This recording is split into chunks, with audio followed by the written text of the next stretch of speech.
Runners Only with Dom Harvey.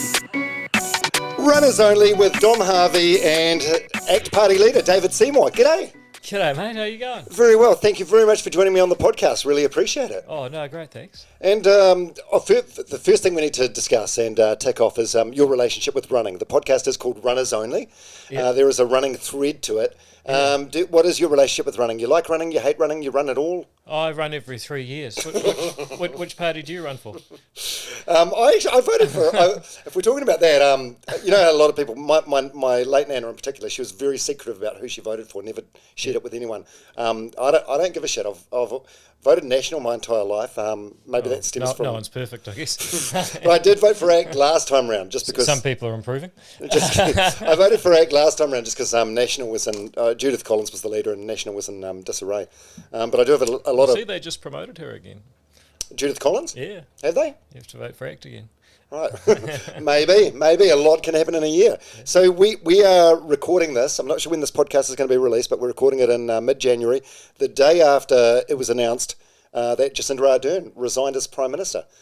What are your thoughts? Look, first of all, I just wish her well.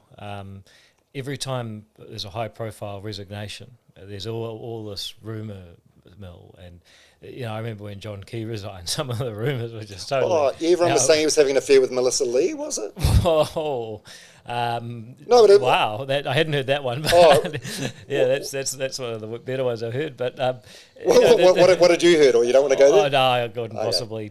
But look, the truth is, John loves life, and he loves looking at numbers, and he looked at his numbers and he realised he wasn't going to love life for much longer the way people were turning on him. He didn't want to stick around for his own political funeral, and being a trader and a numbers man, he got out before it got too hot in the kitchen. And I think something similar has happened here. You look at what she can achieve outside politics versus what she can achieve inside politics.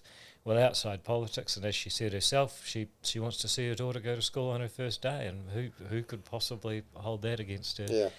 She wants to marry her partner. Good on her. On the other hand, inside politics, you know, all the numbers are against her. The approval rating, the preferred Prime Minister, the Labour Party polling, the people saying the country's going the wrong direction, the business confidence. I mean, you pick a number, it's gone really bad recently.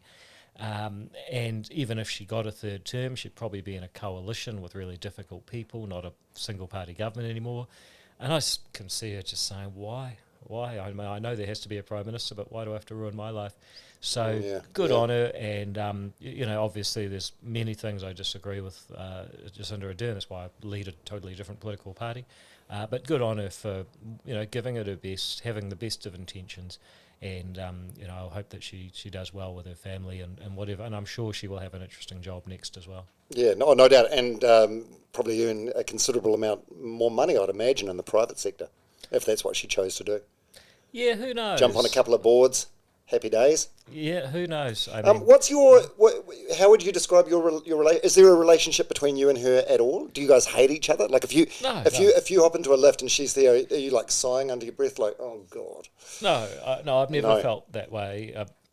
I'm probably a bit unusual on the right. That one is I've always thought she would do well. We were both unsuccessful candidates in the Auckland Central electorate in the 2011 election.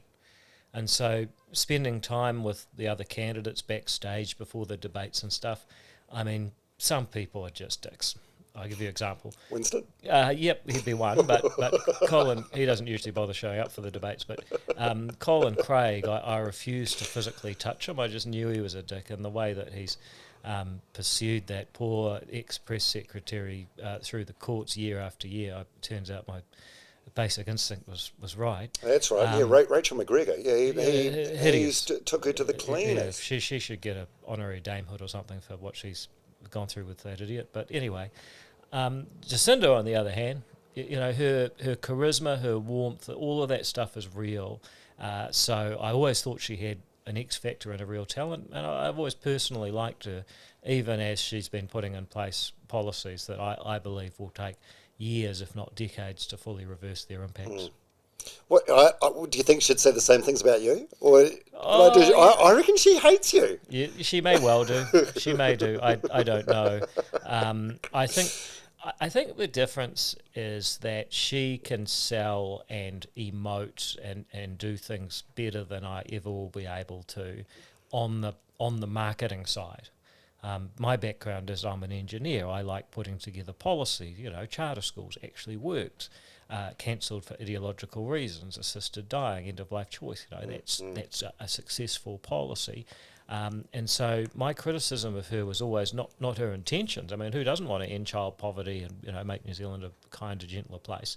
My criticisms of her always related to, what she's saying she's doing is not going to work, and often has the opposite effect. I mean, she banned exploring for natural gas, but now people are using more coal because there's no gas. I mean, it's just, and that's, I think that's the There's a flip side to everything. Well, it's funny, but somehow she got the intentions right and the results sort of totally wrong, and I think she probably does have some resentment that I've always criticised her and pointed that out.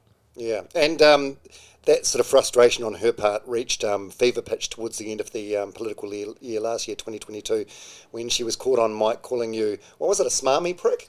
Arrogant prick. Arrogant prick. Yeah. So that sort of went viral, and you sort of managed to turn lemons into lemonade, and had a transcript signed, and it sold for a lot of money. How much did it sell for on Trade Me? Just over $100,100. Fuck, that's crazy money. A guy who was, and it's the most amazing job. He's actually an equine dentist from the West Coast. So if you need your horse's teeth looked into, here's the guy, and he's just had a big bill, so he needs your business. And Julian Keeler from West Coast is a tremendous guy, a great New Zealander who put up $100,000 for the Prostate Cancer Foundation. Yeah. Something that I saw that when it happened. It was on the news that night. It was everywhere, and I thought it was kind of funny. And the way you reacted to it, it was kind of funny. But then something which I never really thought of, and I read some comments online, and I thought, that's an interesting perspective. Had the shoe been on the other foot, and you called her a smarmy bitch or whatever, an arrogant bitch, you'd be cancelled. Oh, can you imagine? You wouldn't have me on your show. I wouldn't be here. I've had a convicted murderer on the show. I think you'd probably just maybe yeah, not. Okay, well, but if that's your comparison, I think you made. But you recognise that, had the shoe been on the other foot, it's a real double standard, isn't it? I think that there are, the world used to be a very uneven place. I mean, it's only 40 years ago, it's in my aunt's lifetime that women couldn't have bank accounts and credit cards in New Zealand. And there's enormous progress and remaining big differences, and they work both ways. I mean, I think it's true that female politicians tend to get more abuse and more violent abuse and more sexualised abuse. I mean, that's just from looking at some of the women we have in Axe Caucus. I'm pretty sure that's true. And yet at the same time, I think sometimes men get held to a higher standard. I mean, you look at the Green co-leader, Marama Davidson, going around talking about the C word and saying that C's are powerful, and she's reclaiming the word. I mean, how? Now that's mostly just weird, but somehow that's okay. Whereas I think if I started saying, she's trying to normalise it. Right, she's trying to reclaim the word. Whereas I just get the feeling that other people might get in greater difficulty. Then again, I did say the French loved the cock and got away with that, so maybe that's not a good example. That's one of your viral moments. I do want to get to that later. But since we've talked about your relationship with Jacinda, before we move on, I'd like to talk about another couple of relationships. So Willie Jackson, he's a politician. What did he call you? He called you like a useless Maori or something. I know, and I just want to say I'm a very useful Maori. Right. Is that what it was? Useless Maori? Yeah. So you are Māori. That's right. Yeah. Very sad watching Seymour, a man who claimed he was Māori. You just don't know where he's coming from now. Just a useless Māori, that's all. So. How do you feel about that? That's incredibly hurtful, right? Racist. Well, it is, but again, it sort of depends because, Willie mouths off in some way or another every day, so you sort of don't take anything he says that seriously. Yeah, but is that kind of just saying, that's Willie being Willie? That's excusing poor behaviour? Let's just say Willie's a bit of a Willie. Right. Look, I think he's a fascinating guy, Willie. He's impossible not to like. And I remember shortly after he became a minister, because here in New Zealand have a sense of humour and sit you next to the most unlikely people sometimes. And he'd been up in question time, and there's the standard thing they ask, does the minister stand by all their statements? And of course you have to say, yes, of course I stand by all my statements, and then try and justify them. And Willie just goes, well, yeah, at the time. And so I was sitting next to him on the plane, and I said, Willie, you can't say that. And he said, why not? Sometimes I change my mind. And I said, fair enough. And I said, you just fed. So I mean, and when it came to end of life choice, because I had to get every person to vote for it, or enough people, and one by one, and we spent a lot of time meeting with Willie and talking about what euthanasia meant in Te Ao Māori, and with a bit of help from an old kuia who will remain nameless, who we've basically set on him, and she talked him around, I think. But he did actually give a really beautiful speech in Parliament about why he'd decided to vote for the bill, and he has a way of simplifying things down, or maybe he only gets simple things in the first place, but he has a way of communicating things simply. That is a talent, and everyone has a talent of sorts. But so look, that's Willie, but I think there's also a darker side to him, in the sense that I think he genuinely believes that if you don't believe the right thing, then you're not a real Maori. Right, And that is a really big problem, because we had hundreds of years of fighting for everyone to be equal and free, and now we're putting up these walls again, saying no, if you think this, you're the wrong type of person or whatever, and that's not what New Zealand's supposed to be about. Well, do you have an ability to just pick up a guitar and play it without doing any lessons or watching tutorials on YouTube? Mate, I'm tone deaf. I had lessons for years. Maybe he's onto something then. Yeah, I know. It could be. Obviously, I'm disqualified. Yeah. Okay, one other person I want to discuss your relationship with before we move on to some other stuff. Winston, is that a hate relationship, or is it was it like on-screen banter? You seem to have a knack of really getting under his skin. Yeah, well, I mean, I remember when, I was first elected, and it was the same time Chris Bishop was first elected, and Bish seems to have the same effect. And we both gave speeches, because you get to give your first speech, the maiden speech.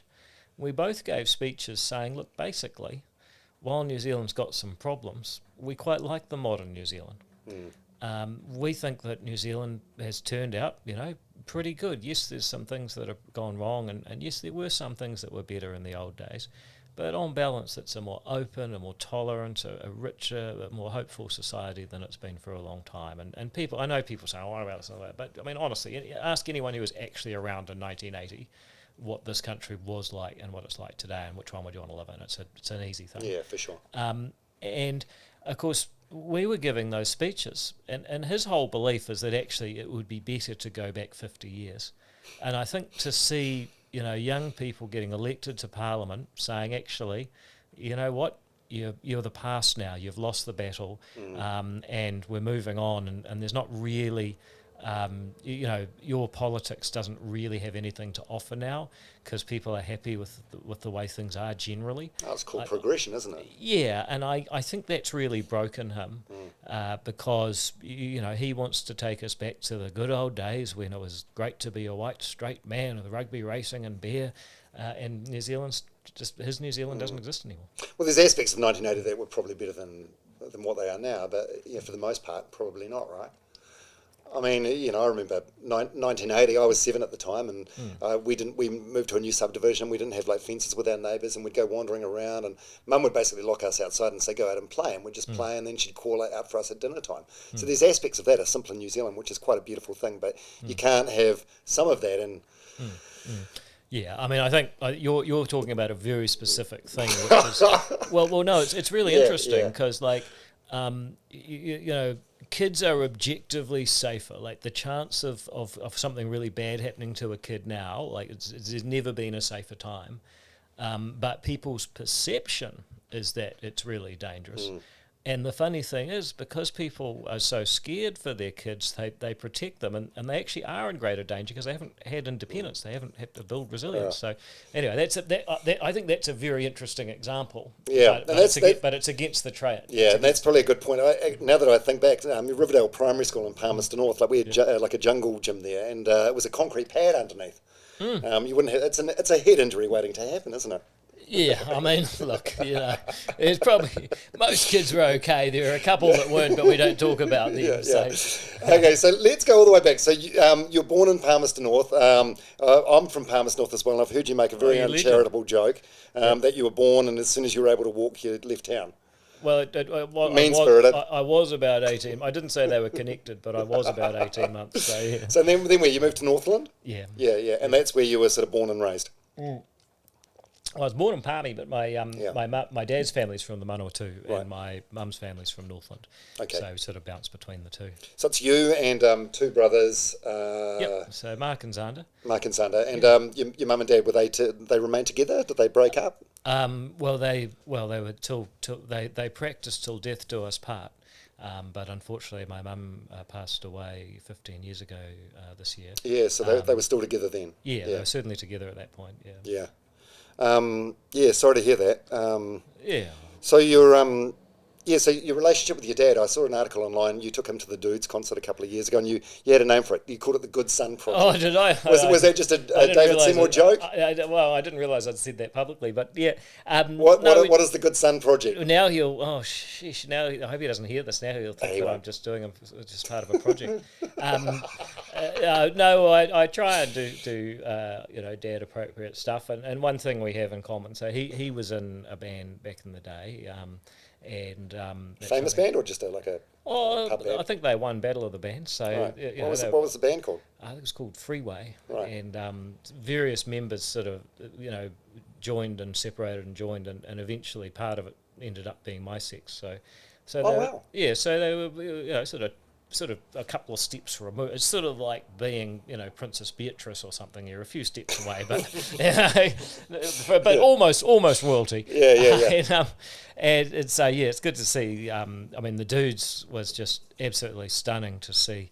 To finally understand why that band was so brilliant but couldn't last. To see how good Peter Ehrlich's vocals were and how great Dave Dobbin was as a lead guitarist, but also watch that Dave wanted to be the singer, which of course eventually became Dee Smash. Yeah, eventually got to sing all his own songs. But it's just a shame that it couldn't hang together more. Yeah.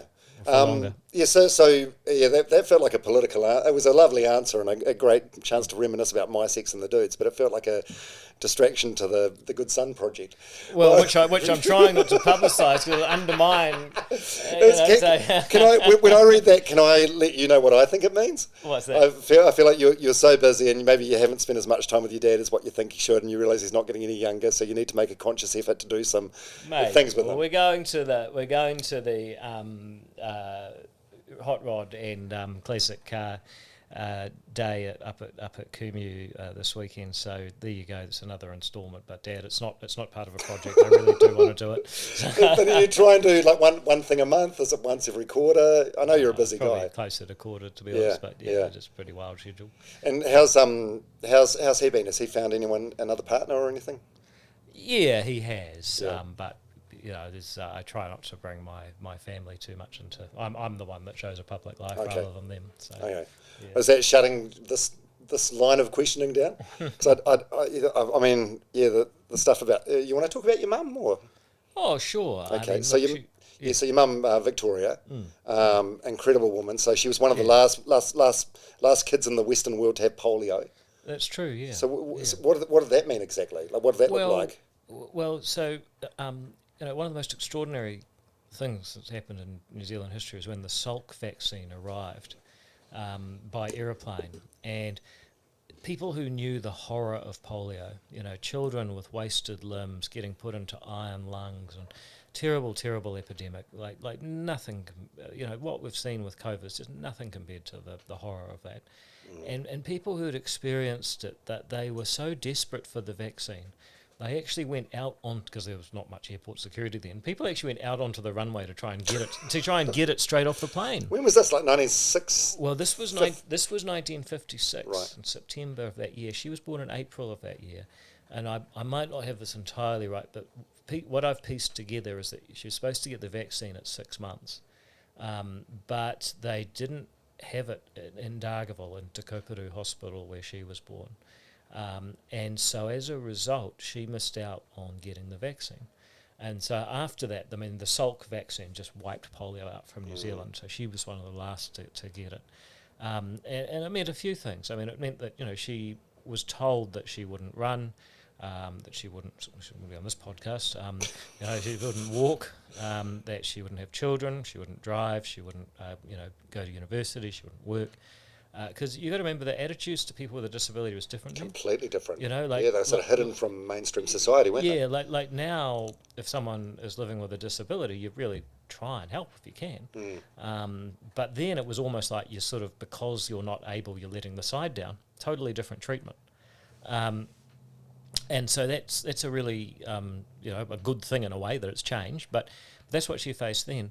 So her story is incredible determination, and as it turned out, I mean, she had kids. We mentioned my brother's a fine, upstanding citizen. He also had a politician, but You can't have 3 perfect kids, can you? No, exactly. So one politician's not a bad price to pay for 2 good kids, she became Northland's biggest drug dealer. She was the chief pharmacist at Northland DHB. I mean, she was shifting $15 million of product into Northland every year. Would that make her the biggest drug dealer? I don't know. I feel like there's some big shipments coming into Cape Reinga. Yeah, actually, I mean, that's in 2007 dollars. Okay. So, that's pre-methamphetamine. I mean, you'd know more about drugs than me, Dom. But it was a brilliant scheme. She was doing it right under the government's nose, but getting them to fund it. But no, so she was one of a vanguard of women who rose to the top of their profession. It's hard for women to do that in that generation. She really defied the odds, didn't she? It was staked against her. So that's quite a formative story, because I think a lot of what comes down to in politics, there's people that believe you can make a difference in your own life, and there's people that will tell you, it's because of colonialism, or it's because of this or that, or structural something that you will never succeed, or you need to be treated differently to succeed, or whatever. And I'm on the side that says actually, the ability to think and reason and make a difference, make tomorrow better than today. I mean, that's what New Zealand's about, because the one thing I know about every Kiwi is that either you or your ancestors, at some point, someone decided to move way the fuck out to the middle of nowhere. It's the longest journey anyone's ever made. Yeah, and unimaginably horrible as well. Yeah, for the hope or promise of a better life. And we've all got it in common. I mean, the early Polynesian navigators who were the ancestors of Maori. I mean, that was amazing. Why did they leave Hawaii? Like, it's like, what better do you want? Well, this place is amazing. One theory, Hawaii, but I mean, one theory is that because they didn't have any kind of telecommunications. The ones that didn't come back, they assumed they'd gone to a better place, even if they all drowned. So they just kept going until someone got somewhere. Yeah. I don't know. So your mum, growing up, would you say you're more of a mummy's boy or a daddy's boy, or equal relationship with both of them? To be honest, I'm a pretty independent-minded sort of person. Yeah, so where are you in the birth order? I'm there's a word for it, a primogeniture. I'm a firstborn. Oh, yeah. It's the first. Okay, so you're 39? Yeah. And how old are your brothers? 37 and 35. 35, right. 34. It depends what time of year it is, but 37 and 34 at the moment. Yeah. So your mum, she starts feeling unwell. She took a pregnancy test or something, right? When she started feeling unwell, even though she was. Oh, I didn't know that. She was.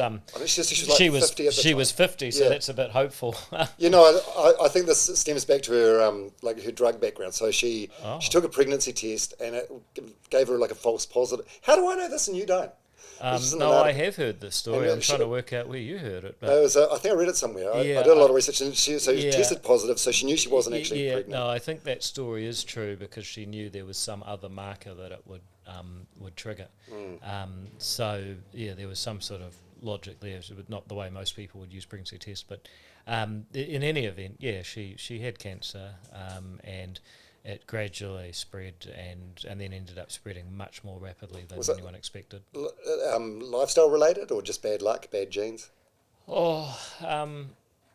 Look, there's some speculation that it was related to the fact that her job as a pharmacist at Northern Hospital was actually preparing cancer drugs or chemotherapy treatments, which are radioactive.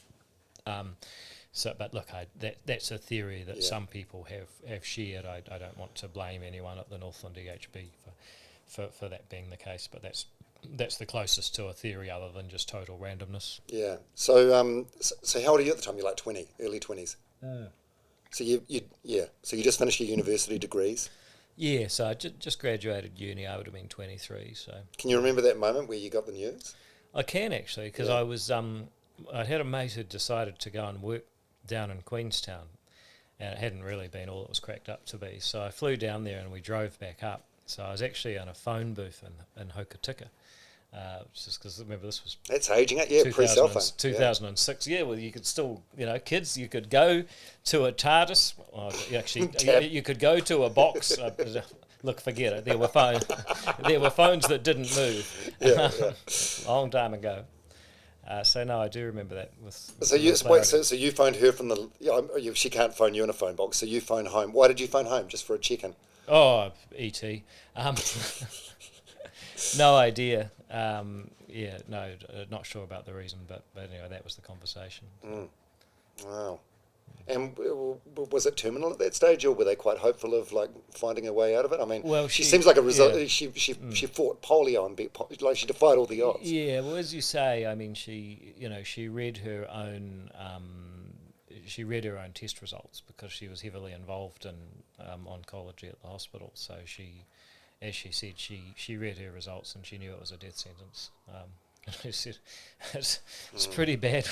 It's pretty bad when you go in and the oncologist's crying. So no, she was pretty realistic about it. So did you, being the eldest of the three boys, did you have to sort of, put on a brave face for your brothers? How old were they? Like mid to late teens? Well, they would have been 3 and 2 or 3 and 5 years younger than me. So I guess 18, 17, and 19 or 18 or 20. Look, obviously, one thing about death and funerals and so on is that they do actually unite families. Even though it's probably not really worth it, but that's one minus silver lining. Yeah. Depends who it is, I guess. So I read that you'd graduated and you were just about to go to Canada to take up a job over there. Yeah. And you were like, oh, do I go? Do I not go? And your mum was like, go. You can't put your life on hold because of me. Just make sure you fucking come back for my funeral. Yeah. Well, of course, the other thing is with terminal illnesses, and I'll get in trouble with the end of life choice people saying this, but there is some uncertainty about the prognosis, and until you get quite close, it's hard to really say. So yeah, there was a little bit of that going on for sure. Yeah. So you so you were about to go to Canada, and then I read she declined really quickly. And then that's right. Yeah. Like in a matter of weeks or something. Yeah. No, that's months, but faster than expected. It's a terrible thing, right? It's very unfair, but life's like that sometimes. Yeah. Yeah, I'm real sorry you had to go through that. It's a lot. Yeah, me too. Yeah, and I know, there's one more thing I wanted to ask about with this. Sure. So she did. I read somewhere she recorded a DVD for each of you three boys. Oh yeah. Which is it's like the phone box. It sort of ages this conversation somewhat. Yeah. So a DVD. What's on the DVD?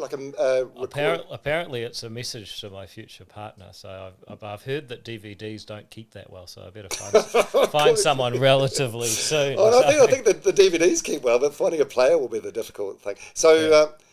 So you're just a partner you're seeing, or the person you're going to marry? Oh, I think it's got to be a bit more serious. Right. So you're not just whipping it out on the first date. No. The whole thing would be worn out. But I've never watched it, so. But you have your brothers seen theirs? I assume so, but Yeah, is it not? It's not a conversation you've had. no. Well, I don't want a spoiler alert. So. Have you not watched it because like it's too hard to watch, or? If I'm thinking, I'm trying to put myself. I'm probably projecting here, but if it was me, I'd want to watch it straight away. Peek. I think it was designed for a specific purpose, and I think it would be wrong to not use it for that purpose. So your brothers haven't told you what their message is? Well, no, because then I have a spoiler. Right. Yeah. But it's obviously like a personalised message where she obviously. I'm imagining. I don't know anything about it. Yeah. See, that's the thing. And if I find out anything, I ruin that. So it's only used for the actual purpose. Right, but I'm imagining it's like an instruction manual, and so it's all very personalised. So it's not 3 copies of the one, the one DVD. But we don't know. That's One the most. day. That's the most. Yeah, if the DVD's not rooted, we'll find out. That's the most. That's the most beautiful thing. And so you don't like. At what stage did she do this? Like how close to the end? Well, pretty close. So it would have been in her final months. Yeah. I reckon you can't watch it because it's too hard. Is that part of it? Maybe it's too hard to watch alone. So Wow. So she never got to see you as a politician, or? Well, no, and she thought I was wasting my time with action. She's probably right at the time. Wasting your time with politics? She wanted me to be an engineer, right? Good, respectable, scientific-based career, and in a way she's probably right. But no, she didn't think ACT was rescuable. And who was it? Rodney Hyde then, or no? Is it way? Well, Rodney would have been the leader when she died, rocking around in the yellow jacket. Yeah. So I think if she was alive now, she would be pleased that I've managed to resurrect it beyond what seemed possible then. But at that time, she was pretty dark on the whole process. It's fair to say. What was her sort of political leanings? I think she'd be on the right, possibly an ACT voter. I think her values aligned with ACT. Whether she would have probably indicates whether ACT had reached its full potential at that point. I would say that now someone like her, whose fundamental story is about making a difference despite the odds, not making excuses but taking initiative. I think she would be an ACT voter now. I can understand, in that period she might not have been, because 99% of the country weren't. Yeah. So and before she passed, she had a sister and another friend, and she sort of recruited them and basically said, make sure you look after my 3 boys, even though you were all essentially men at that point. Well, yeah. Well, yes and no. I mean, you think about a 19-year-old. Still had a lot of growing up. Yeah, at one point they're quite happy to send them off to fight in foreign countries, but now they require a bit more cotton wool. So that's the state of 19-year-olds. Yeah. But so yeah, I look, there's an element of truth in that, and both Nicola and Penny have really followed that through. So we're really lucky to have them in our lives, all 3 of us. So one of them's her sister. Who was the other woman? The other one's her best friend at high school. Man, that's so nice. And they've kept their promise with all 3 of you guys. No, I think they have, and it's quite a sweet thing, and it's certainly a lot of people really appreciated that, including they came, and they told me later they came to the first episode of Dancing with the Stars. They were in the audience live, and they said they came because they wanted to be there when I got voted off. So they were kind of like, we better go and see them on week 1. Yeah. So they came to week 1, and but it's good that they want to be supportive. They've got zero confidence in me, but at least they want to be supportive. Sounds like they're just realistic. So what does that relationship look like? They text once in a while, and just to. I mean, I suppose you don't really need them now, but it's. Well, they're good. I mean, I'm very bad at cooking. I mean, my KPI for cooking is not killing anyone, and so they sometimes give me food, which is good. and have me over for dinner, which is really nice of them too. So I sometimes invite them over, but they always say, "Oh no, just come to me." I say, "Okay, well it's fine." Possibly from last time. Yeah.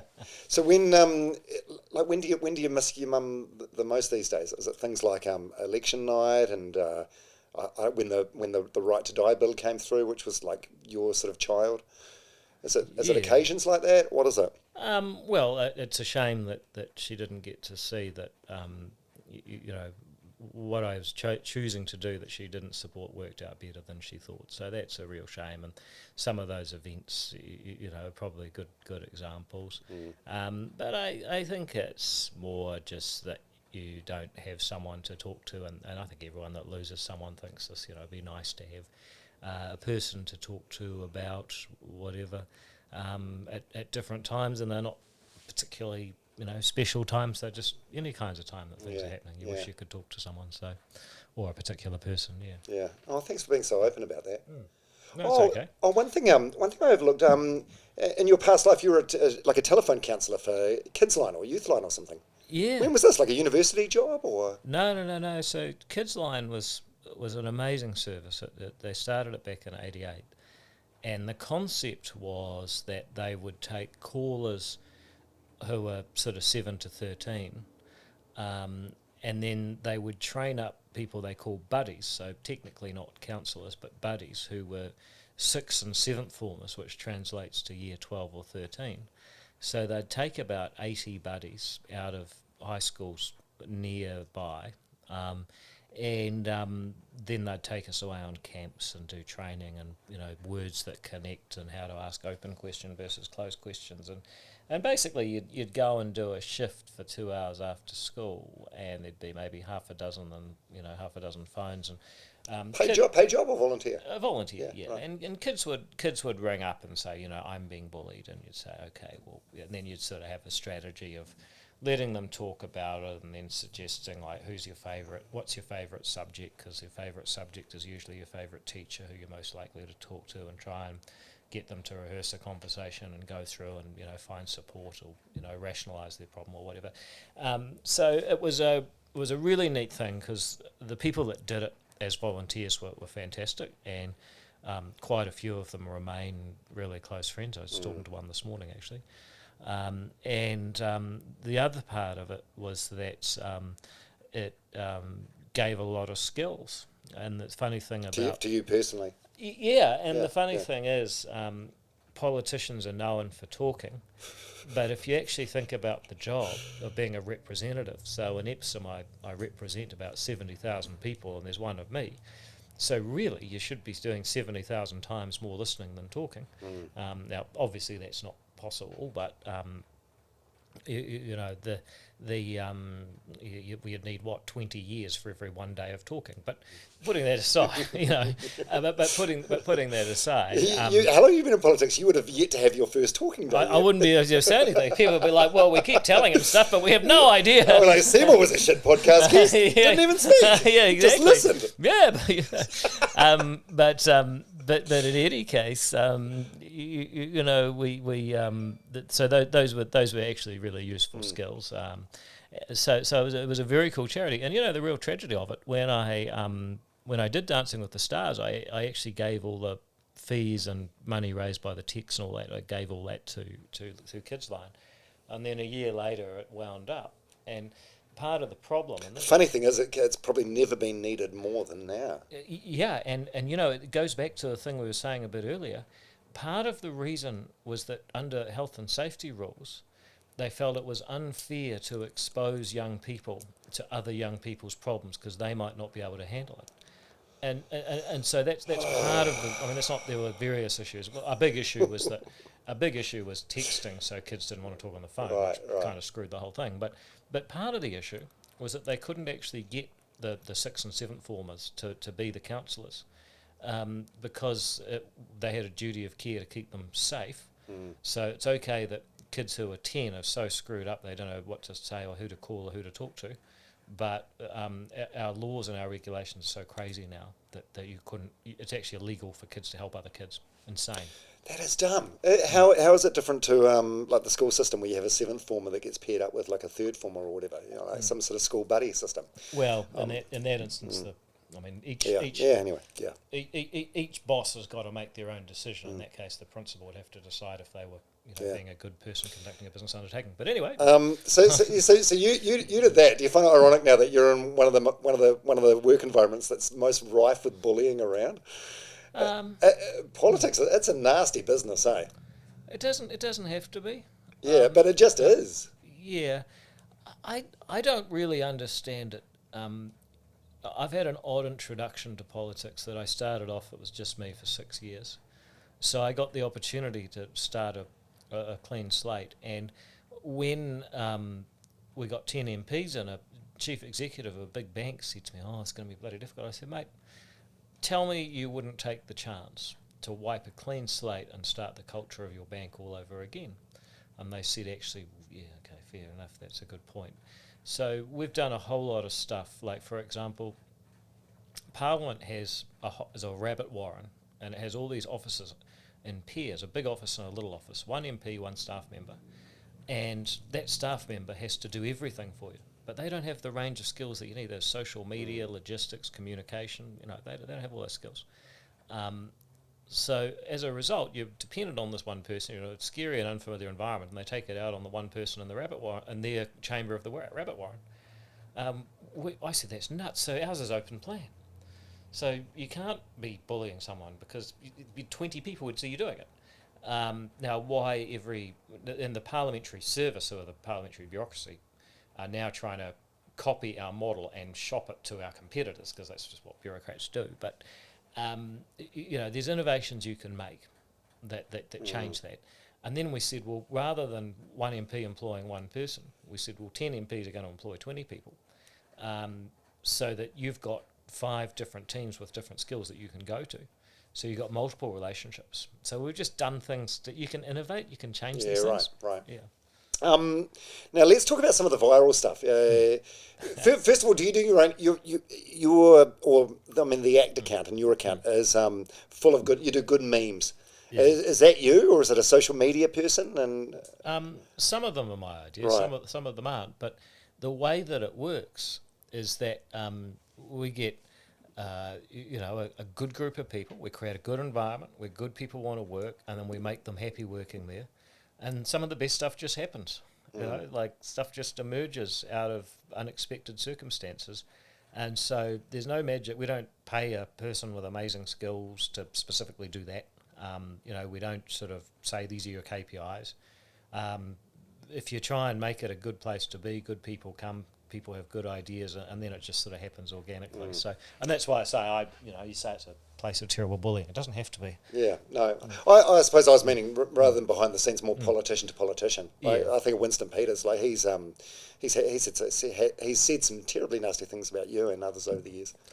Even right down to like one that springs to mind is him criticising Simon Bridges and the way he said China. Yeah. Which is basically a speech impediment, right?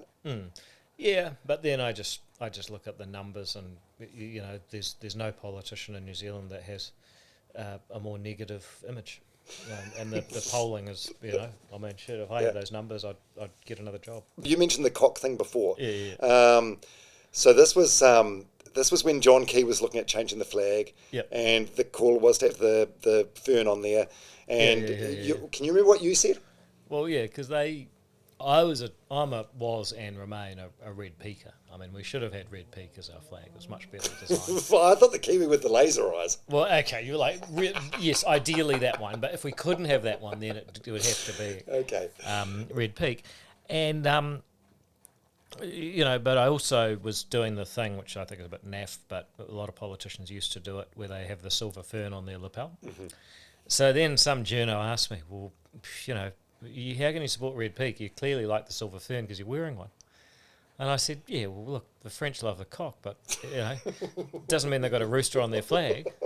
But you don't actually have to have every national logo on your flag. The French, for instance, love the cock. They don't. All right, let's just start that again. And then I actually had a series of them because I thought this argument might happen. I said, look, the British don't have or the English don't have a rose, the Irish don't have a harp. You don't actually have to have every single logo on your flag. That's all I was trying to say. But of course, come on, you knew what you were doing, right? No. That was intentional. Totally innocent. Really? Totally innocent. I wouldn't dare say such a profane thing. Actually, to half a dozen journalists waiting with microphones. I mean, yeah, the soundbite that was used in the media, which is like 10 seconds or whatever, that doesn't paint the full picture. But on YouTube, you can watch the whole thing afterwards, and you do struggle to compose yourself after that, which made me think, okay, benefit of the doubt, it was accidental. But then, too good to be true. Yeah, but I mean... Are you being completely honest? Of course, I'm a politician. But of course, look, it happened, right? So if it must be possible. And if it did happen, however unlikely it seems, it did happen. So okay, then there was another one. You were interviewed one summer, years and years ago, by a staff reporter, and she asked what you did over summer, and you said Netflix and chill. Oh. Knowing full well that it was a reference to casual sex. Yeah. Well, no, but that was intentional, right? Were you trolling people? Well.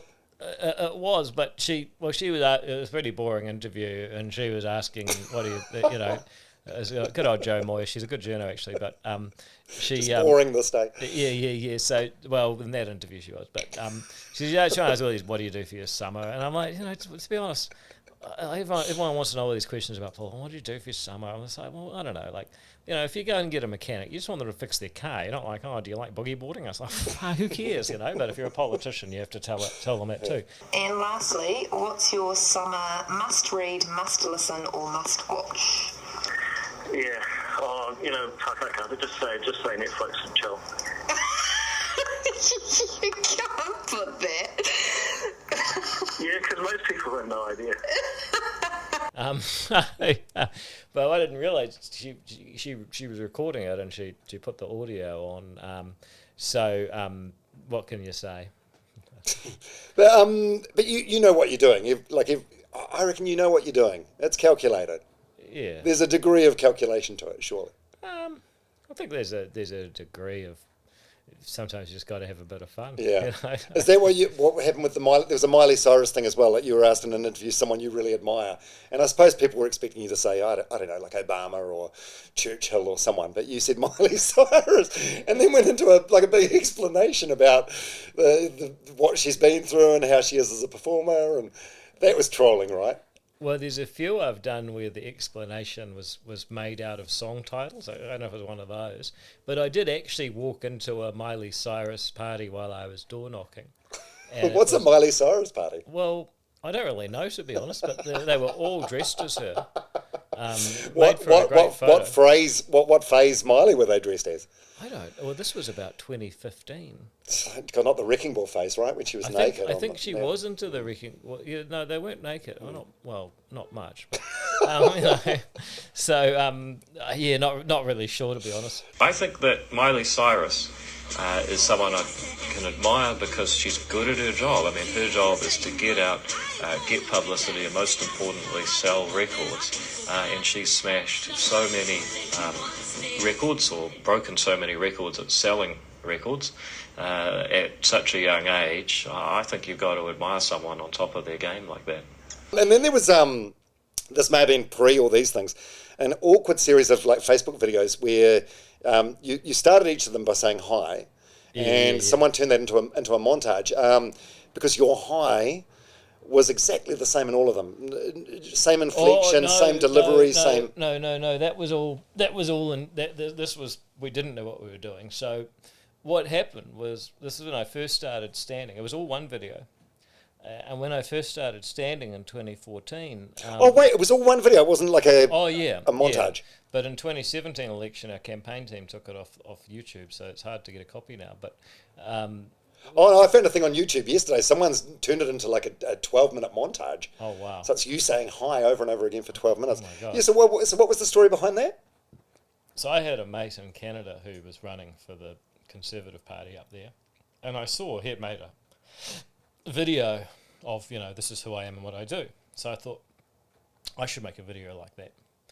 So I got this guy who actually had trained as part of a Soviet film unit. And someone else is a fairly well-known comedian who may or may not have been taking the piss out of me. But between them, they wanted me to do this. Hi, I'm David Seymour. And if you live in Epsom, Mount Eden, Parnell or Remuera, I'd like to be your MP. Hi, I'm David Seymour. And if you live in Epsom, Mount Eden, Parnell or Remuera, I'd like to be your MP.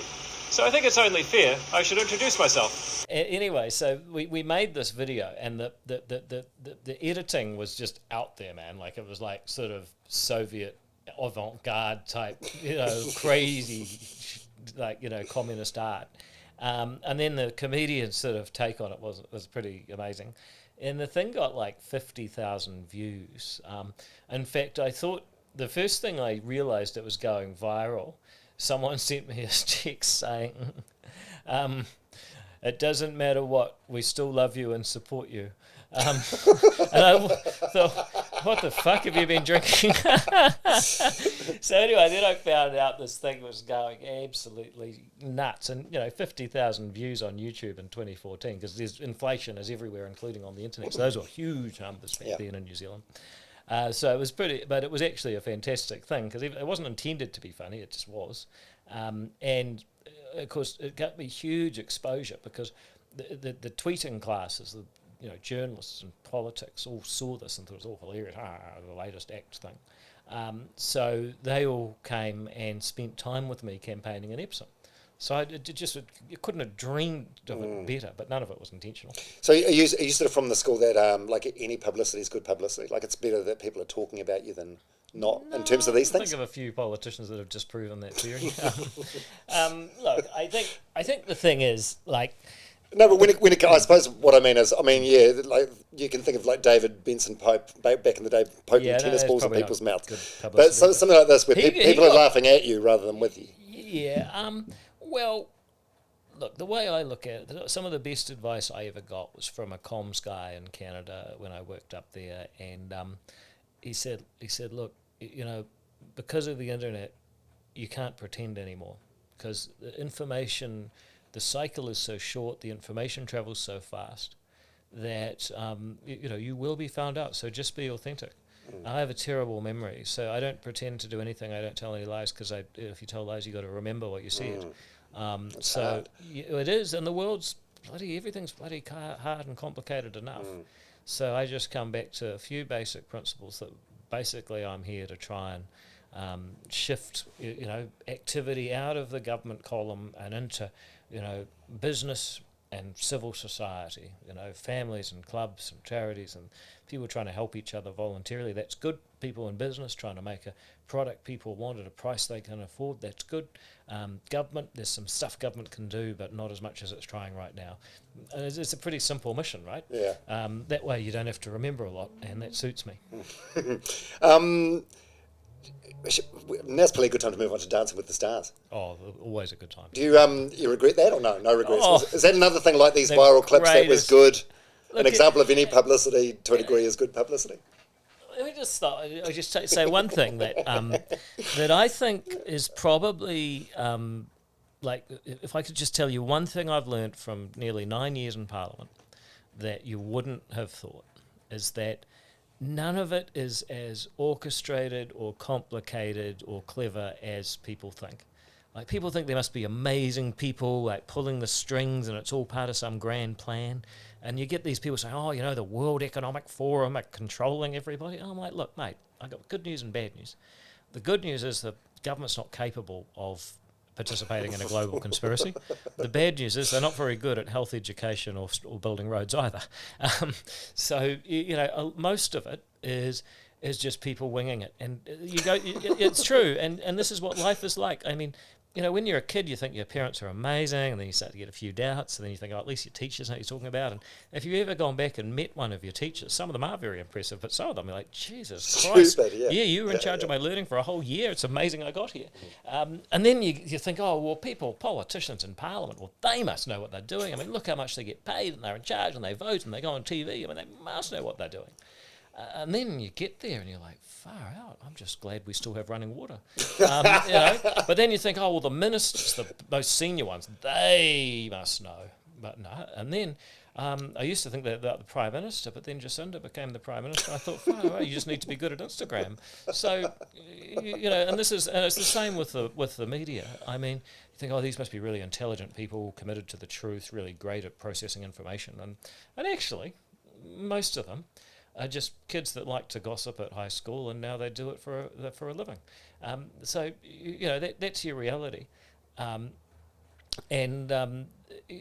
reason I give you that prelude, I do actually think it's interesting that we put far too much trust in government, and we think that it's more clever than it could possibly be. And I understand why people think that, but if you've ever had a doubt that your parents or your teachers or anyone else knew everything, maybe apply that to politicians too. The second thing is to actually answer your question about Dancing with the Stars. Well, it was as simple as it was November 2018. I'd just become the lowest polling ACT leader in history, which is pretty fucking good effort. The ACT was good at low polling at that point. Is that devastating for you? At that point, you're thinking, shit, I'm done with politics. Well, you think you're pretty rooted whatever happens. And then you just think, well, okay, so how often in your life, just for most people, what are the chances that you'd actually get invited to be in a live, televised dancing contest? That doesn't happen most of the time in most people's lives. But it did happen to me. So you'd have to be hell of an arrogant to turn that down. And I thought, this is great. It'd be wildly exciting. You knew you'd be eliminated on the first round. Right. But as it turned out, you finished fifth. Went through 9 rounds. But I feel like there was a vote for the worst or vote for the entertainment value sort of thing. You must know you weren't great. I was the worst dancer, probably not just in that season and not just in New Zealand, but probably if there was an all-star Dancing with the Stars. Yeah, like global. It's been going since 1994, and I was probably the worst ever. But nevertheless, the other thing I learnt pretty quickly is that it wasn't about dancing. Of course not. Because they say it's a combination of your text and the judges' scores, but they never tell you quite how they add them together. And being an electrical engineer, I actually asked. I said, so just out of interest, I'd be really keen to see the mathematical formula. Yeah, I feel like there's a lot of producers' discretion. They just tapped me on the shoulder and said, "You'll be fine." I was like, "Oh, okay." So then I realised that really it was about the numbers, but it was about the ratings, and we needed to make sure that we were compelling enough for people to keep watching. And people did keep watching, and people did keep texting in for us, and we did. You can see the amount of money we raised. We got a lot of texts, but the reason for all that was simply that we were taking on challenges that everyone faced and doing it pretty well. You saw. How do you mean? What do you mean? Well, you saw as the worst dancer, but I still learnt all my steps, and I actually did do all my steps right. They're just not really with the kind of style. Just flow or rhythm. Or timing. Right. But I did actually learn and do each step. And we got bagged a lot. And we basically said to people, well, actually, we're doing our best. We've got a right to be here. What's your problem? And I think for people that are being bullied... You got bagged a lot by everyone. Reviewers, social media, the judges. I mean, Steve Braunius wrote about me every week for about 2 months, the creature from the ACT Lagoon. And he was campaigning to get me voted off the show. And once he realised he'd lost that one, he started campaigning for me to win, to destroy the show forever. So is that about that feels a little the creature from the ACT Lagoon? Is that clever or is funny or mean spirited? I think that's a bit demeaning, to be honest. Yeah.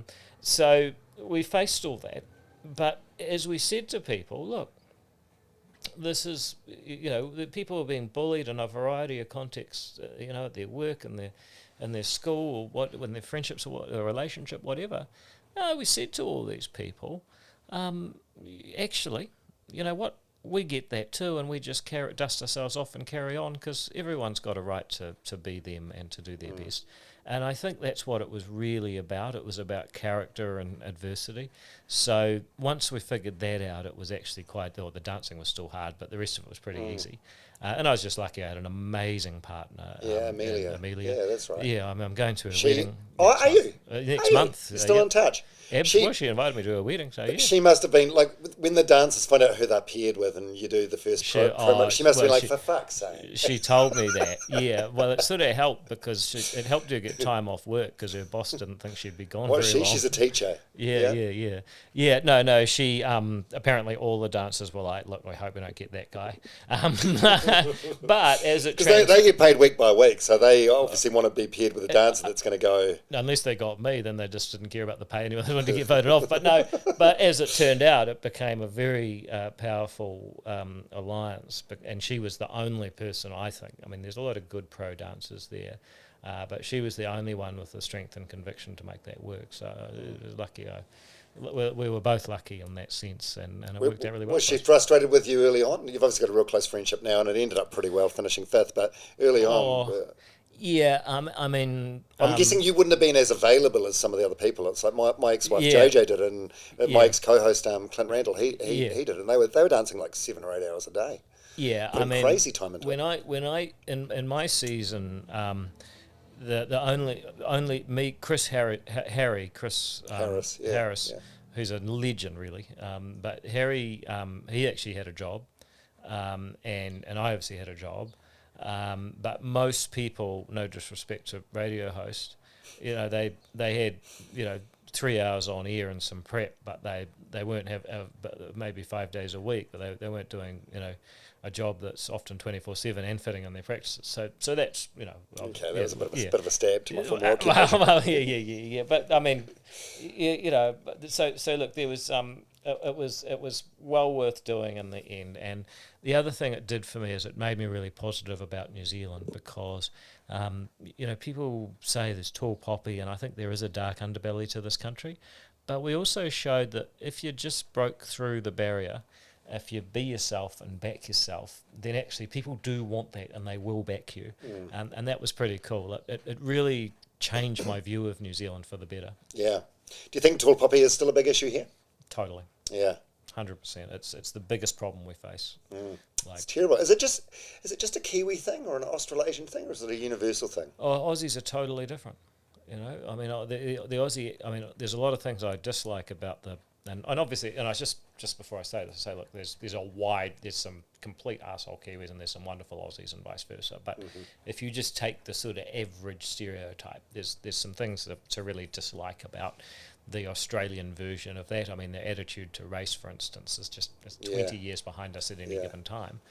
However, there's also some wonderful things about the Australians. They're positive, they're competitive, they believe in that you can make a difference in your own life.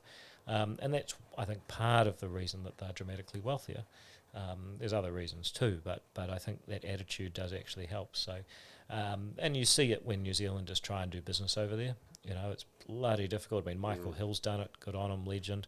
Most people that have tried to succeed in business in Australia have failed. Yeah, the warehouse failed quite drastically, didn't they? Yeah. So the twerking thing, who's on Dancing with the Stars? Whose idea was that? Amelia's idea? Was that your idea? You twerked. You wore like a fluoro outfit and you twerked. It got turned into a GIF. Went viral. It's probably on YouTube now. Yeah. A memorable TV moment. Well, I think the show tried to set us up that week because the song that we had was actually they gave us pretty gross outfits and the spandex and all that. And the song was "I Just Want to Make You Wet." CNC Music Factory. Yeah, they redid it as Sweat, but Amelia was really pissed off. So we thought we're just going to go Hundies here. She was pissed off. Why? Because of the song choice? Because of that song. Well, it's pretty. I mean, a lot of women would be offended by being made to publicly dance to that song, then that was a problem, and our solution was to go Hundies and overcome it. And it's also don't be susceptible to flattery, because for the first and last time in my life, some of the women on the show said you've got a great butt. Never happened before or since. It was entirely designed to flatter me into doing it. And but I took the bait, and it was probably the one time, because remember I had to do enough to make it kind of appealing. but and keep us in the ratings and keep us in the show, but also not do so much that I ruin my chance of having a future political career. The Member of Parliament for Epsom, or is it Miley Cyrus? To confirm, this is ACT leader David Seymour.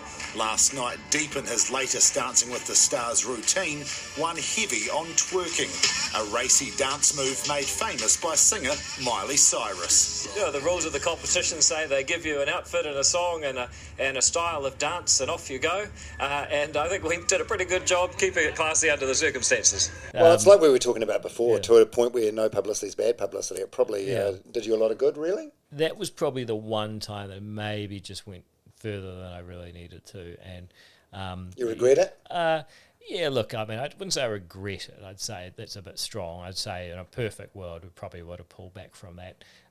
But, you know, we got it right most weeks. You get a few mistakes on the big jobs. So, but yeah, I mean, the TV news would run that every time there was a story about me for like 2 years, and it probably took a while to overcome it. It was probably funnily enough, Rodney Hyde, who was also an ACT Party leader, didn't he drop his dance partner? Yeah. That was the clip they used for years and Crystal. Yeah. So I didn't do any lifts with Amelia, and I think she's probably appreciated that. Yeah. So were you guys seeing each other for a time, or am I making this up? You weren't seeing each other? No, a lot of people have rumoured that, but right.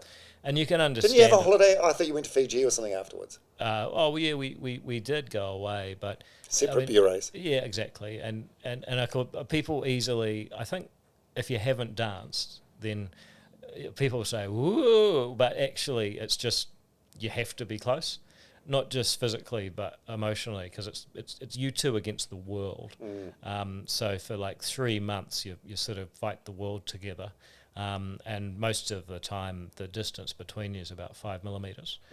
So you can understand. If you've never done it, you'd be like, ooh, wow.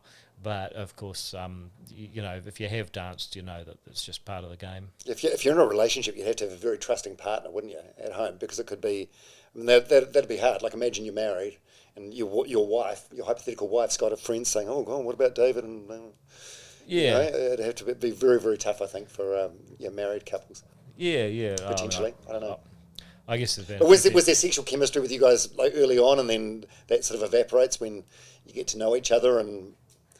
Like it is very intimate. Like you meet someone and you're training and you're in each other's faces. No, was there ever? Because she'd been doing it her whole. I mean, she started dance. I mean, all those guys that are good, like Amelia, and the other thing I loved about it was watching people like her, because they used to do dances for display that were just the professionals, and when you watch how they dance, like it's amazing.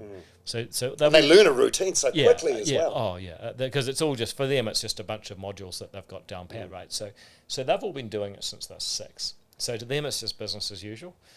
For me, I was like, whoa, how close? But I got used to that fairly quickly. Yeah. So yeah, it's just it honestly is just the weirdness of dance. Yeah. Okay, so you turned 40 this year.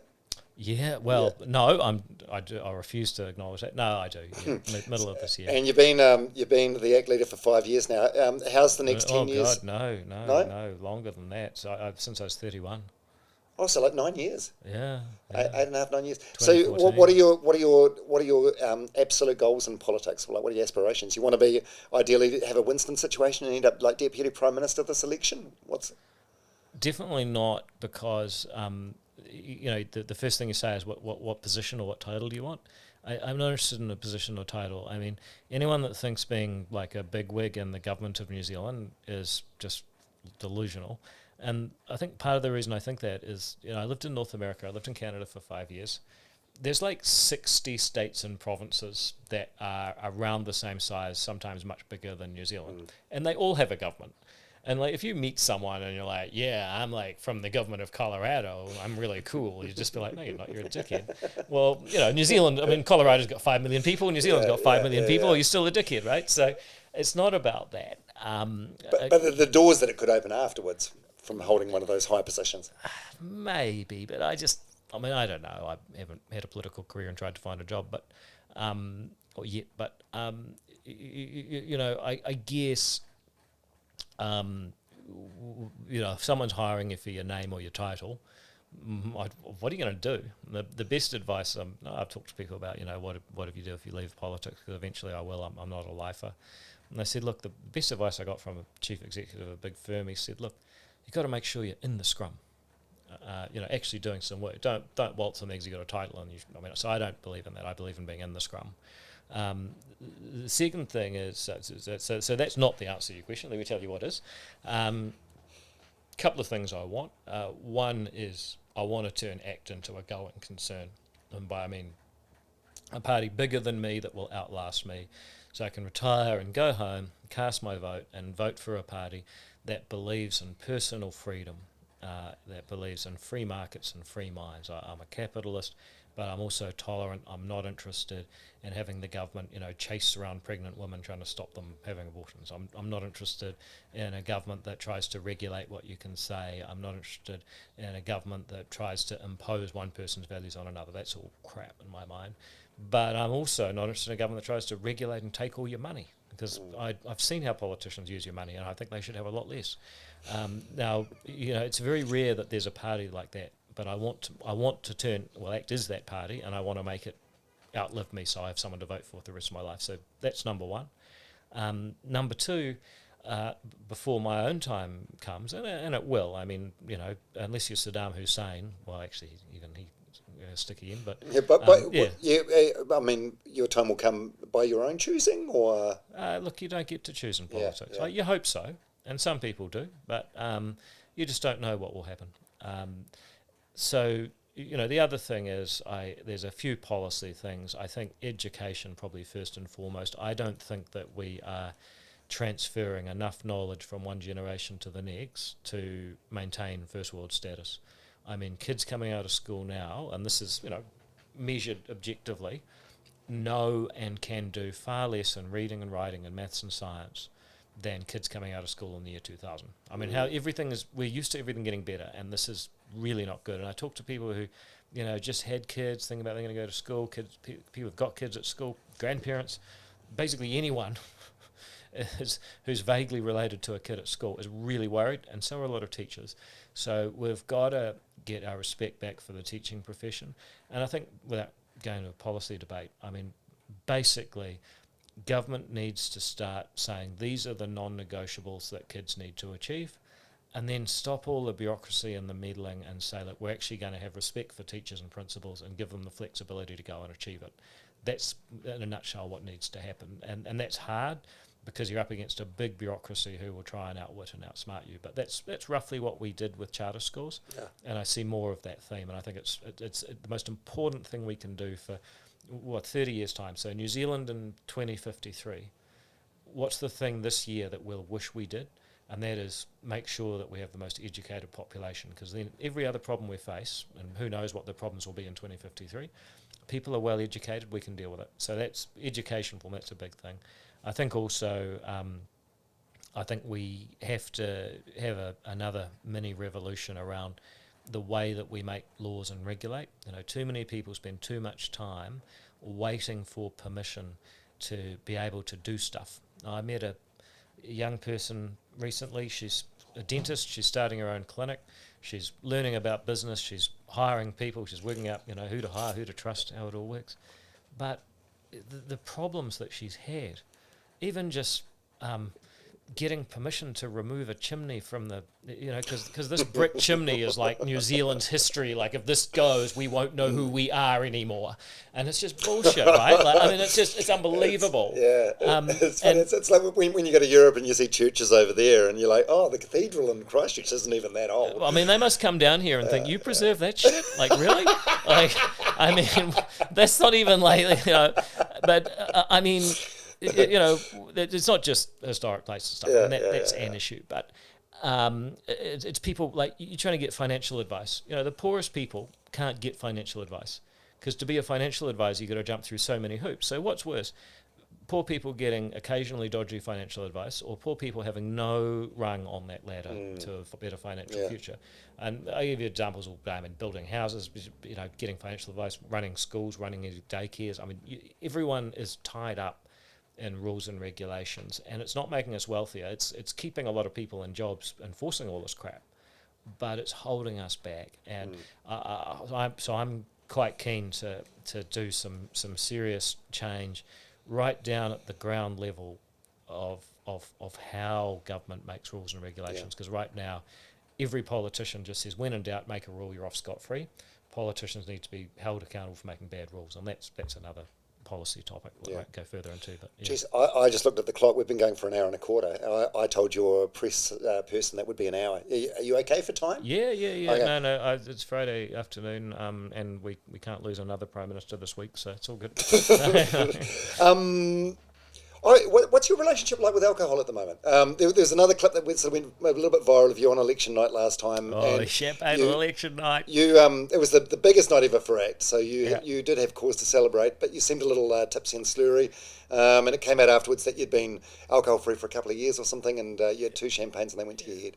I want to thank the people of New Zealand, around 200,000 New Zealanders who have put their trust in ACT and would like this genuinely independent team of fabulous ACT MPs to work for you. Yeah, I was a bit more than that. A couple of magnums. What happened was, because we thought about how we're going to do this night to make an entrance, so I called a very good mate of mine, funnily enough, someone from Kidsline, who's got a boat, and I run about, and I said, what do you reckon? Is it possible that we could actually drive to the HQ, Leo Malloy's bar, in your boat? And this is like 2 weeks out from the election. He's like, don't worry about it, I'll make it happen, see you there. So it's good to have friends like that. And so he sorted it out. I met them there, and then a couple of other mates. And then we started driving, but actually you've got to go around such a long way to get to the viaduct, which I didn't realise. Jetty or whatever. And Fletcher's a great guy, but a few years back he did a skipper's license, and he's just so anal about this. So he's like, no, 5 knots within 200 metres of the shore. I'm like, oh, for fuck's sake! So we're going, and I'm like, and like people are calling, they're like, oh, TV's ready, like, are you coming? I'm like, yeah. Meanwhile, my good mate Tom, he's in the back of the boat opening another bottle of Moom, and I'm just like, oh shit. So it took about 20 minutes. We were absolutely sozzled by the time we got there. In any case, but I'm not avoiding your wider question. Right. Basically, there's something Muldoon said. You'll drink more and more when you get to this place. And you think about it, you go and have lunch and you think, probably shouldn't have a beer, but maybe one. And then, you get to 6 o'clock and the bells ring and you go out and there's some lobby group or something putting on a function and it's an open bar. And then the bells ring again, you've got to be back in your office, you're not allowed to leave till 10. And, you've got a fridge and you think, well, you have one more. I mean, it's only Tuesday at 10 o'clock and you've already had 5 or 6 beers. And we haven't had Friday or Saturday yet, so you can easily end up, having 40 or 50 drinks a week without even thinking about it. So I got to that point, and the biggest measure of it was at my peak. I was 86 kgs. When I quit dancing took off about 7, and then I quit drinking. I got down to about 72, I think. So I calculated that at my peak, my body mass was actually 18% Heineken. Wow. So, I had, and it was the best thing I ever did. It gave me enormous energy, lost huge amounts of weight, saved a huge amount of money, because also it's not all free. And just, I suppose, the extra hours you have in your day, the extra productive hours. Absolutely. You don't spend as much time actually doing the drinking, and then you wake up an hour earlier feeling fresher. So it gives you back 2 hours a day on average. So all of that was just fantastic. But then, I get a lot of abuse from my staff. People are worried about bullying by MPs. I'm worried about bullying of MPs by their staff. And they all started saying I was a robot. Oh, really? Because you weren't drinking? Well, yeah. And I just thought, well, you make the occasional exception. So now I maybe drink once or maybe twice a week, but probably more once. Right. Because you did an interview and you said you had a rule a while ago that you only drank if it was a champagne function, which to me, reading between the lines, I read as like being polite. So if there's a tray of champagnes for a toast, you take one. Yeah. So I probably. But if you've got this ability to regulate your drinking, clearly you don't have a drinking problem. No, you can stop. No, and I don't think I did. I think I had a lifestyle where that was sort of normal almost, but also it's an interesting question, isn't it? Because I was comfortably performing my job, but I wasn't reaching my potential, and so I quit on the 1st of January 2019. And by the end of the year, polling was polling for 2 or 3 MPs for the first time in a decade, and then the following year in 2020 we got the best result the party had ever had. So it's definitely performing better then. I wasn't necessarily performing badly before. I was re-elected and doing my job and showing up and all that. So yeah, it's an interesting question of is it just affecting your ability to do your job or affecting your ability to reach your potential? But then some people say I was a robot. So now I'm in a sort of slightly more a smoother equilibrium. Yeah, it's strange the pressure to drink though. It's got to be the only drug in the world. Like if I started racking up lines of coke now, I wouldn't be like, why aren't you having one? You weirdo. Come on, have one. Some people would.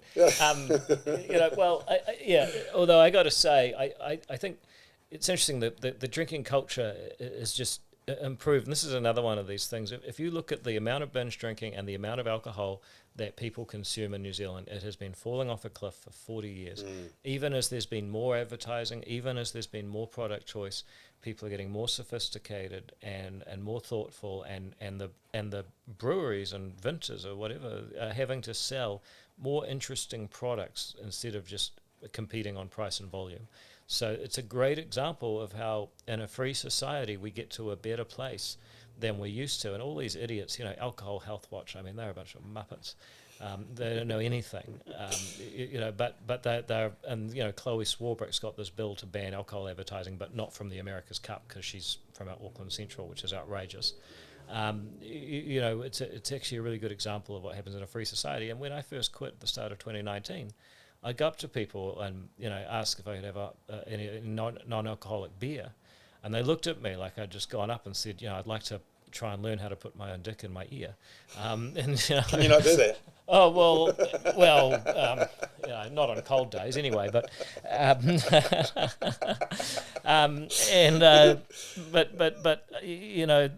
now basically everywhere you go has a zero alcohol selection. Yeah.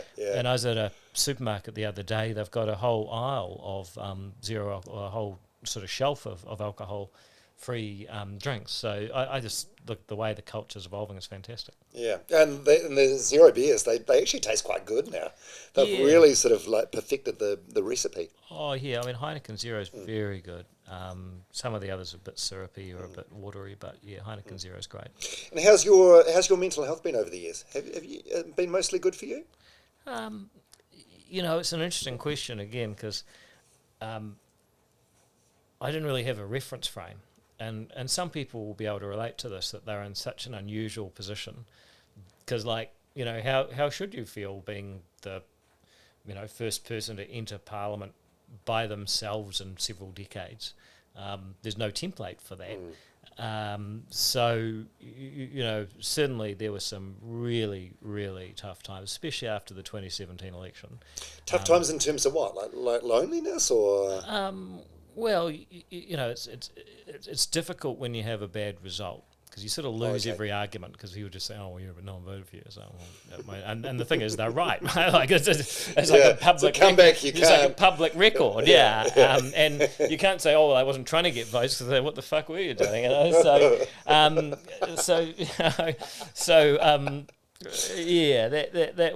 was a pretty morose sort of a time. But I definitely think, and in a way, it's connected to the quitting drinking because one thing about it is, alcohol produces enzymes. I forget that also make you anxious. So you wake up tired and anxious. That's not going to help. Oh, anxiety. It's a real thing. And you get less stuff done. I forget the chemicals, but yeah, it's totally real. And you get less stuff done, so you're not achieving as much forward momentum. So that's a real problem too. So there's a bunch of issues there that alcohol and mental health, and I think Sir John Kirwan's really good on this, connecting those. But I also think that ultimately, while there are real serious mental health issues and people should get help, and we need to do a lot better at people getting help, sometimes you actually do just have to decide for yourself that you're going to make a go of it.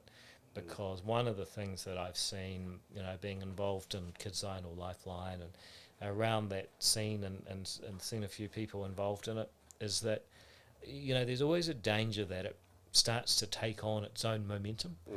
And that can be a real worry, because all of a sudden sort of, mental health issues become a topic in themselves. Yeah. You need to get help if they're a real problem, but you also need to know what you can control and how you can move on. That's just as empowering. Yeah, because you got in a bit of trouble a few years ago for basically saying what you said now, but less eloquently. You said people with, that are depressed need to harden up or something. No, something like that? No, I didn't say that. What was it exactly? You got in trouble for something. There was a bunch of kids at this was about 7 years ago. Right. There was a bunch of kids at Vic Uni, and I'm pretty sure they were at Warehouse, which is the most exclusive hall to be in at Vic, and they were going on about all their problems, and I've got to go to lectures and study and sit exams, and I've got to work, and I've got depression and anxiety. And I listened to the whole, every whinging grievance. And I said, well, maybe you need to harden up. But they interpreted it as addressed at their depression and anxiety comment. Whereas it was really targeted at the fact that they were just chronic whingers about every aspect of their life. But, of course, that got lost in translation. Yeah, of course it did. So, it's a sensationalism, isn't it? But you never said, when you were working for Youthline, you never told anyone to harden up. Well, no, but I mean... No. I agree fully with what you're saying, and I think, nobody... You need to look after yourself. Nobody's coming for you. And if you have a true chemical imbalance in your brain, then it probably needs to be rectified with medical intervention. But otherwise, there's a lot of things you should try for yourself first. Try having cold showers. Try staying off the alcohol. Try staying off social media. Yeah. And if you still feel like crap after doing all these little changes for your own good. 100%. And look, I mean, the first thing anyone's going to prescribe you is cognitive behaviour therapy, which is about, challenging negative perceptions. Challenging the idea that what's bad is, personal, pervasive and permanent, and saying, well, actually, is that really true, or is this, a one-off or something you could do something about? So, you're on solid ground there, that actually I think we need to acknowledge the problem, but also have a bit more, you can do something about this and you do have choices and so on. I know some people going, how dare you? Well, actually, no, there's, you say there are people with genuine issues and you do need medical help, but there's also a lot of scope for making the most of making every post a winner. Yeah, absolutely. What are you most proud of? Do you think it's the end of life bill? Career-wise, Career-wise, I am proud of End of Life Choice Acts, but I'm much more proud of the Acts team and the culture that's evolved there. I mean, we've brought in 9 people new to politics and made some very high-performing MPs. Brooke van Velden being the obvious standout amongst those, but also Karen and Nicole and Mark and others too have done a really good job. So I'm proud of having led that team. It could have gone a number of ways, but I think we've created a great culture. The other thing that I'm probably more proud of is actually charter schools. We decided that the most impoverished communities in New Zealand who were getting nowhere in education should have the opportunity to come up with their own ideas and run their own schools their way, so long as they achieve those outcomes, attendance and achievement. And they did. And, the bigoted people out there who say, these poor brown communities, why would you give them a chance? Well, actually, the most important thing we can do. And I remember one of them, a girl, and her name was literally Hope. She came up to me at the Vanguard Military School and she said, I never knew I was smart until I came here. And I thought, that's just extraordinary. Wow. Because kids basically assume that what they're born into is normal. They have civil war in Mogadishu, living on the Upper East Side of New York. I mean, they both think that their life is normal. as a result, if you give them a bad environment, they'll internalise it. Yeah. Well, we changed her environment, and she internalised that she was actually smart, amazing. And so we did that hundreds, if not thousands, of times through charter schools. And unfortunately, Jacinda Ardern, who said she wanted to put children at the centre of everything, closed down 12 small experimental schools in order to do what? To satisfy the demands of the teacher unions who didn't want any competition. It's totally outrageous, but I'm very proud of what we did there because it's not over. We have shown the proof of concept, and we will do that, and we will allow so many more kids to say again, I never knew I was smart till I came here and actually reached their potential. Oh, that's good. God, that must have been the most frustrating things, whatever your political persuasion is, having like parties reverse what you've done. That's got to be the most eye-rolling, annoying, irritating thing. Yeah, but that's politics. I mean, look, they won the election. That was their agenda. The thing is, I don't think you can stop a good idea in the long term. And I predict, in my lifetime, every school will be a charter school in the sense that it will be autonomous. Its principal will have the power to lead their teaching staff and do it their way. They will have to get certain outcomes in return for taxpayer money.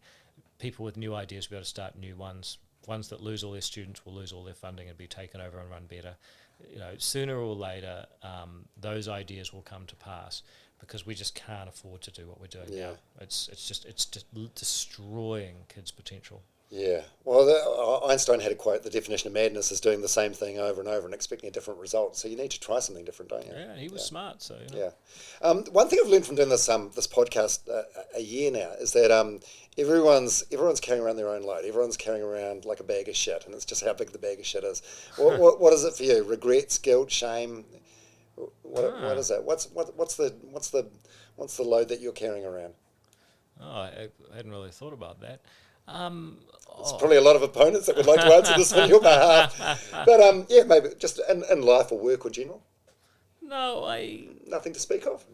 No, I mean, I'm sure that, like you say, people could identify mistakes I've made and so on. But I mean, maybe it's just my personality that I don't see the point. I mean, I'm interested in what I can do, what I can change, what I can make better. And by definition, you can't change the past. So I don't really dwell on that a lot. I don't see the point. I mean, if there's the way I would frame it and think of it slightly differently is, what have I been able to learn from the past? Well, many things. For example, people treat you about as well as you treat them. And if you invest in being a good person to others, you'd be amazed at the way they pay you back in unexpected ways. So there's a lot to be said about for that. I think probably I've been on a big journey about understanding, that while you may have interesting policy prescriptions, and ACT has always been a policy-heavy party, in a democracy they have to be chosen in a political marketplace, and that's always a real risk.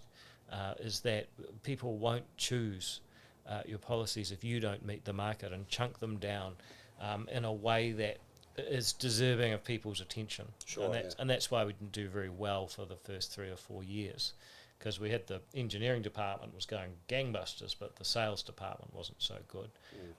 So those are things I've learnt and do better now, but I don't sort of walk around saying, "Oh, it's so terrible that I didn't put enough effort into retail politics for the next 4 years. It's a bag of shit I'm carrying around." It's just a thing. It's a thing that happened, and we're better at it now. Yeah, you learn. I mean, that's. I think failure is something that needs to be embraced. I used to be just petrified by failure, to the detriment of my own life, because I wouldn't try things because I'd fail. But now I embrace it more because I realise, failure is a good thing. It's where the most growth takes place. Has there been like a rock bottom in your life? What would rock bottom to? I mean, if you get to 39, 40 and you haven't experienced anything too bad, I think you're bloody lucky. But it's how you think of it. So yeah, how you frame it. Are you more just a glass half full kind of guy? Well, I mean, I've probably mentioned several. I mean, that 2017 election result, right? So getting down to 0.5%. I mean, only 13,000 people nationwide, voted for ACT. I mean, that's Everyone hates you pretty much. yeah, well, except for those 13,000. Yeah. But, I mean, that's pretty rubbish, right? Like, I got more people voted for me personally in Epsom. So that's pretty rubbish. But we reacted and fixed it, and now we're doing better. And stuff like that will happen again. But yeah, I have to sort of scrape a bit. I mean, I stayed in my job in Canada for too long. I had a great first 2 years. I stayed for a second 2 years, just out of inertia and probably. What's inertia? Just not being movable. Like comfort zone. Yep, exactly. And probably a bit of misplaced loyalty to my then employer. So, there's a few things like that. But I mean, now you just got to move the dial a bit and think a bit more about number one. If you don't like what you're doing, get out. So do something about it. Yeah. So again, you could certainly say that was a terrible, tumultuous time, and it wasn't fair, and I didn't get paid enough, and it was a horrible place, and I didn't feel I could move, and I was a victim. But who needs all that? Yeah, I think you can choose. A lot of people, I think, choose to be a victim because, I suppose it's an easy dopamine hit, getting that sympathy from people, or people saying, "Oh, poor you." Yeah. But why would you go with that stance? Yeah. So you lead the ACT party, you don't get any sympathy. So you burnt the boat. You burnt the boats on the beach. What's the well, I promise we'll wrap this up in a second. What's the biggest surprise people get when they meet you? Like, what do people say? Well, there's a couple of things, and I'm just trying to work out. People say you're much shorter than I thought. Is that so? Now, this is good. This is good because, you see, their perception of me, if they've only seen me on TV or in pictures, is that they think of me as a tall person, taller than I am in reality. I think the problem is, if people say, "I'm surprised you're so tall," then in their mind you're a short person. So this is good. Is it good to be a tall politician? Does it matter? Or? Statistically, absolutely. I mean, I don't think there's ever been a US president like less than 6 foot. They're always tall. Right. Maybe if you go back to like FDR, but that was 80 years ago. They're all tall, So. Lincoln must have been really tall with that top hat on. Well, yeah, and remember, everyone else was short then, so he must have been a monster. Like Civil War, he's probably doing reconnaissance by just standing there. So that helps. The other thing, people say you're better looking in person, which I'm not sure what to make of that. but that seems like a backhanded compliment. By the logic of the previous one, what they're saying is that in their mind, I'm an ugly person. but I'm better looking uglier than I am in reality, which is pretty ugly. So who knows? But those are two things people say a lot. Oh, that's interesting. What is your relationship status at the moment? Is this something you talk about or not really? It's just married to Parliament. Really? Yeah. What's the longest relationship you've had? 2.5 years. Right. Yeah. Right. You've been in love. You must have said, "I love you." You've been in love before? Oh, yeah. But, I mean, obviously didn't work out, did it? Well, I mean, most relationships, I guess, run their natural course, don't they, for whatever reason? Yeah, I think that's true. I mean, funnily enough, one of the things I do as a local MP, I sign cards to people that are having a golden or even diamond wedding anniversary. There's an astonishing number of people that have made it that far. What's diamond, like 50? Diamond's 60. 60, I think golden's 50, diamond's 60, yeah. I mean, is it going to be, you obviously eventually, I guess, want to get married and potentially have kids. Has the bar for you been set particularly high because you aspire to have something like your parents had, which presumably would have been, till death do us part? Yeah, isn't that interesting, eh? Like, I mean, it's not scientific, but I noticed my friends whose parents separated have often actually been a lot better at finding a partner and making their relationships work. Is that right? So learn from the mistakes. That's just my anecdotal evidence, which may just be a fluke. So who knows? Maybe it's actually harder if your parents had a good relationship. But speculating there. Yeah. Or are you going to Clooney your way through life? You like being the single guy? George Clooney. I think being a single I think guy. he was single till like 54, wasn't he? And then he. I think being a single guy is probably better when you're like George Clooney. But I could be like you and is it Brad Pitt or no Leonardo DiCaprio. Yeah, he's got that sawtooth graph every time they get to 25. Yeah. Okay. We will wrap this up. But running though, like we joked about this in the start. Do you have a relationship with running at all? Are you a runner? Oh, you do it for fitness, or I used to love running, and I used to love the cross country. At school? Yeah. Everyone hated the school cross country. No, I love the cross country because we're up in Whangarei on the outskirts of the town, so we'd run through the forest. I got lost once. I went to one of my old teachers' funerals, and they were someone was saying is that among many other things, he lost David Seymour in the bush, but he found me too. So he used to love that. I don't really run now, just because my knees aren't that great. And funnily enough, munted one of them in Dancing with the Stars, and I munted another one, hyperextended it in the basketball. So I actually swim now. So I go to the Newmarket Olympic in the morning, do a few 100 metres there.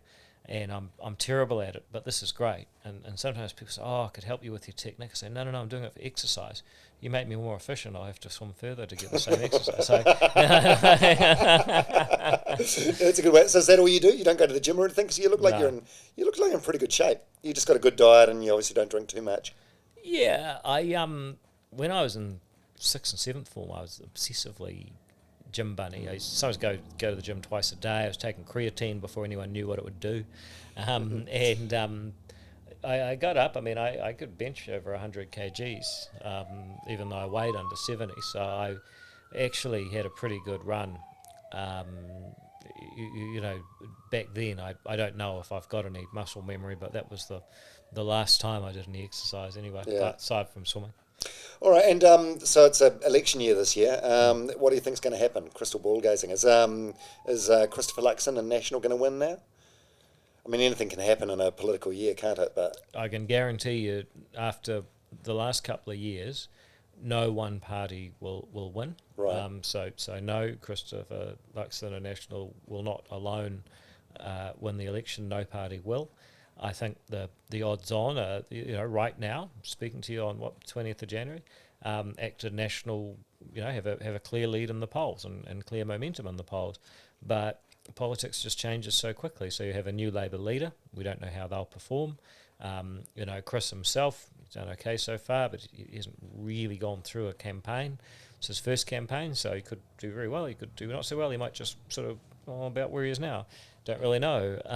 And then you've just got events. I mean, you've got to remember, this idiot Putin could decide to use a nuclear weapon, and NATO could decide to go into Ukraine. You could have, this idiot Xi decide to try and reunify by crossing the Formosa Strait and invading Taiwan. I mean, all of that stuff could happen. And then there's just questions around, we're on this economic roller coaster. So look at all these people refixing their mortgages. I like to think that inflation will disappear as fast as it came along, and there's some good reasons to think that. If you look at container shipping prices gone through the floor, maybe that's a good thing. China re-entering the world economy, I think, will be ultimately deflationary because they'll demand a lot of stuff, but they'll produce even more, and they'll also spend a lot and they'll stimulate the economy globally. So, the economic conditions might improve, but I think they'll probably still be bad. And then the question is, well, who do Labour pick as their leader? And I suspect that it'll be very divisive, and they'll get a union rep forced on them by their crazy leadership selection system, and that added all together, it will all cancel out, and we'll be about where we are now, with ACT being about a quarter, maybe a third of a government, and the Nats being the rest of it. And David Seymour potentially is, I know it's not your motive or your motivation, but Deputy Prime Minister?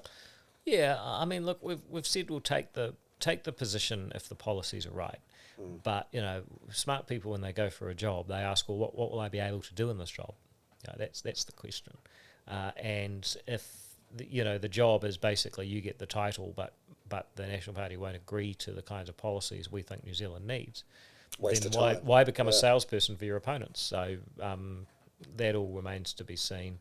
But what I do know is if you like ACT's values, you should give us your party vote, because I know people try and overcomplicate it, but it really is as simple as that. If vote your values with your party vote and vote for ACT, and thanks for your support at the last election. Well, David Seymour, thank you very much for your time. Thoroughly enjoyed it. You're not so much of an arrogant prick after all, are you? Oh, well, it's very, very kind of you to say. It's been a real pleasure chatting to you, Dom. Good on you. Really appreciate your time, and best of luck for the rest of 2023. Hope it's a massive year for you and ACT. Cheers, thank you.